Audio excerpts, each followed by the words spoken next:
Hi everyone, welcome to this video. Originally, my intent was simply to review L'Oreal's latest mascara. This is the Air Volume Mascara.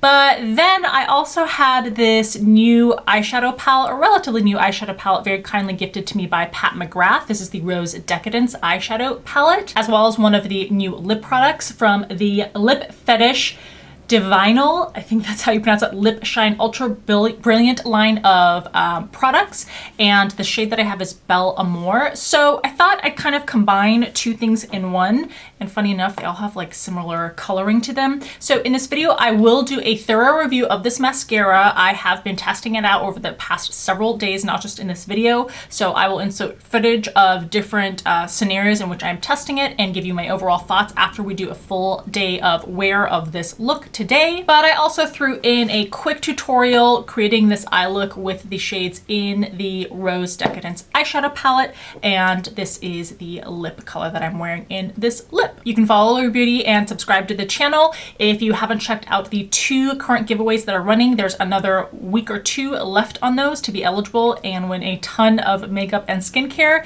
So if you haven't already checked those videos out, make sure that you do. And of course, if you haven't gotten around to watching my latest video, that is another lip swatch video and review for a limited edition coffee edition line from Maybelline. I did the matte lips line previously, but they also have come out with their coffee edition scents and colors in the 24-hour liquid lipstick line. So I made sure to also do a review on that collection. All right, let's get to testing out all of these new products. So first, really quickly, the Rose Decadence palette is a 6-pan eyeshadow palette with a full-size mirror. This retails for $65 and you can purchase it through Sephora. If you ever want to see the images of these and swatches, photos of that kind of thing, those are things that I post on my Instagram stories and in the feed. And the Belle Amour Divinal lip shade, oh my gosh, this packaging is incredibly cute. It's metallic pink with the iconic Pat McGrath gold lips.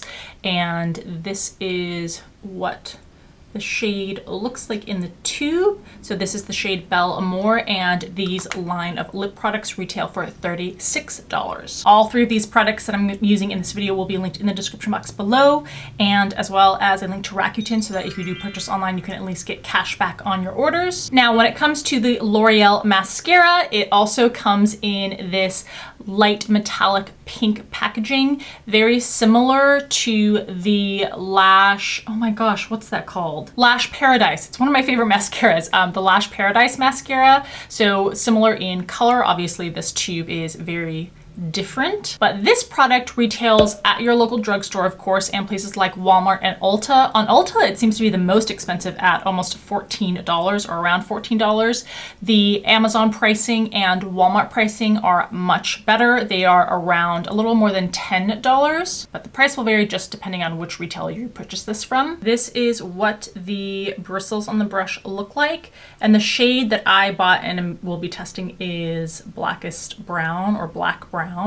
And if you care, this is what it will look like in the original packaging. And before we apply anything, let's go over the claims that L'Oreal has for this mascara. Now, every brand hypes up their own products, of course, but the claims for this mascara are pretty lofty. They say, ready to blow away the rules of volume, L'Oreal Paris introduces Air Volume Mega Mascara, a new evolution of Mega Lash Volume that inflates and puffs up lashes just like a hot air balloon, yet feels light as air. 84% of women said volume feels light as air. New ingenious formula and packaging. Air Volume defines the rules of gravity and volume. The formula is air whipped to create a lash multiplying effect with more volume that is weightless on lashes. They claim it lasts for up to 24 hours. Oh, please do not wear your mascara for 24 hours. To the mega volume impact and long wear is in the lash building team of the Airy formula and double bristle brush. The unique high charge cushiony bristle brush captures, separates, and coats every lash from the root to the tip for thick and full lashes.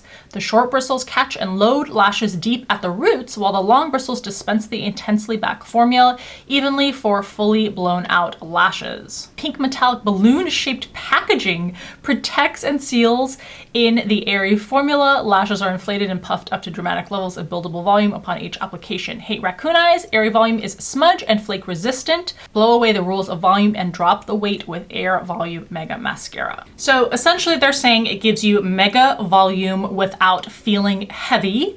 I don't know that I really think any of my mascaras feel very heavy, but I will definitely keep that in the back of my mind when testing this out. I do feel like, just based on the description, it's A, very repetitive, but B, just kind of gimmicky. I mean, volume is supposed to be something you should expect from a mascara, or at least lengthening or voluming. And yeah, the airy part, I don't know. I don't know that any of my mascaras feel particularly heavy, or that I think of them as feeling particularly heavy on my lashes. And if they were heavy, that would directly contradict or work against them being volumizing. But the air whipped formula is something that I think is interesting and curious, and I will definitely be paying attention to whether it is smudge resistant or flake resistant. This does come in 3 different shades: black, blackest black, and black brown, and it does also come in a waterproof version. All right, enough information about that. Let's go on to putting my makeup on, putting the mascara, and testing it out. So I'm gonna go in with Peach Dust and crease. I've already laid down more brown toned transition color for the crease.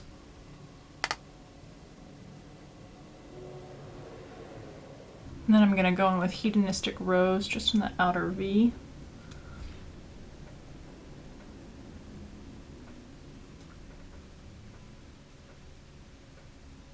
And we're gonna put Pink Champagne all over the lid.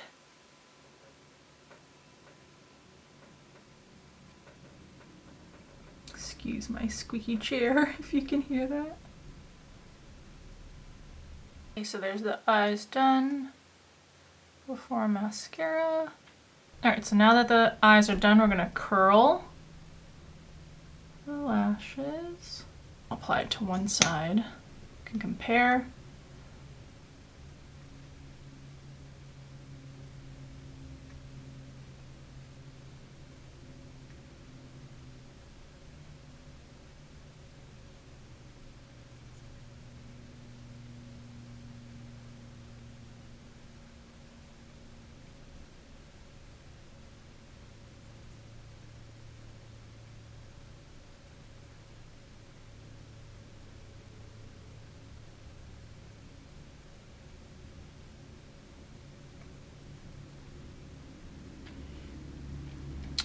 Clumps together a little more than I would prefer.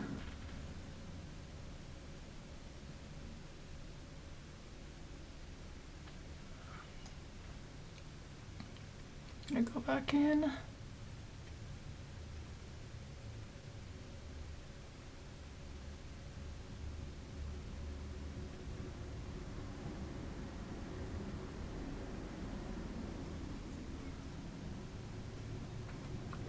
All right, so there's a close-up.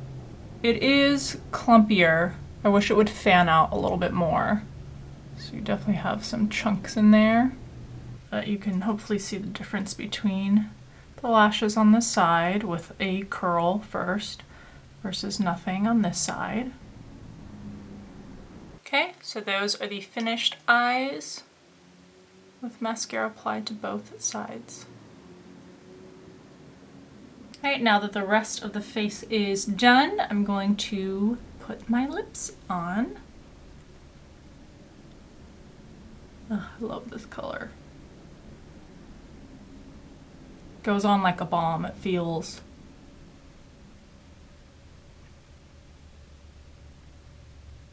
like a balmy lipstick. All right, so there you have it. All right, so there's the completed look. I'm gonna go ahead and wear this throughout the day. If I feel like there's any noticeable change after a few hours or so, I'll come in and check in with you. But otherwise, if I don't feel like there's anything noticeable to tell you about, I will just do a check-in at the end of a day of wearing this. So that will be at least 8 hours, and I'll let you know what my thoughts are. Okay, it is the end of a fairly long day where I have been wearing this makeup, and I'll say the mascara held up very well. I feel like the curl is still there. And although at first I was sort of thinking the term air light or the whipped formula was a little bit silly. I will say that it does feel very unnoticeable, which is a good thing in a mascara. At the end of a long day with typical mascaras, I can kind of feel the crunch and I do want to take it off. And although I still do want to take off all my makeup, it's not because of my mascara, and I don't really notice anything on my lashes for the most part. So that part is good. And it did hold up very well in terms of not being super smudgy. There is a little tiny bit of flaking. Let's zoom you in up close for that. Hopefully you can see the tiny bit of flaking down underneath this lash line. But not only did I wear this throughout the day, but I actually fell asleep at some point and took about an hour and a half nap. And usually there would be a significant amount of more smudging in my lower lash line area, and that didn't happen with this mascara. So I would say that this holds up a little bit better than even some of my favorite mascaras. On the other hand, in terms of what it does to my lashes, it does definitely make them stand out more. Like I already said, it does a fairly good job of holding that curl, and it does maybe lengthen them and give them some volume. I just prefer a formula that does not clump together as much as this formula does. Not that it's super clumpy, not that it's super spidery, but it is more of a clumpy formula than my Lash Paradise, which I prefer over this. Lately, speaking of Pat McGrath, I have been absolutely loving the Dark Star mascara. And originally I was gonna do a whole Pat McGrath video by itself, and in which I was gonna use this mascara. That didn't end up happening since I wanted to test out this drugstore one. I do still have some little balls that you get sometimes when a formula clumps up a little bit. That's pretty much the only criticism that I have for this mascara. So I would say overall, this is a good mascara. Once again, do I think it's like the most crazy affordable out there for what it does? No, because you have things like Essence mascaras that are even just $3 or $4 that give you a great look and have great formulas, whereas this one is between, $10.50 and $14.50. So it's not like it's super affordable for the good job that it does. But then of course, on the other hand, it's not, it's much more affordable than a mascara that you would find at, say, Sephora. Oh, and in previous days that I have been testing this formula, this experience has been consistent. Although today is the first day that I wore it for the entire day. I'll insert some footage here where I did a separate testing, and what I really wanted to see was how well it held a curl to be able to check against a non-curled lash. And I really wanted to see if it maintained that curl. And I tested that for about 5 hours. And those results were consistent with what I saw today, where it has held that curl. I hope this testing was helpful to you and that you enjoyed watching the video. As always, thank you so much for taking the time to watch. I always appreciate it, and I'll see you in the next one.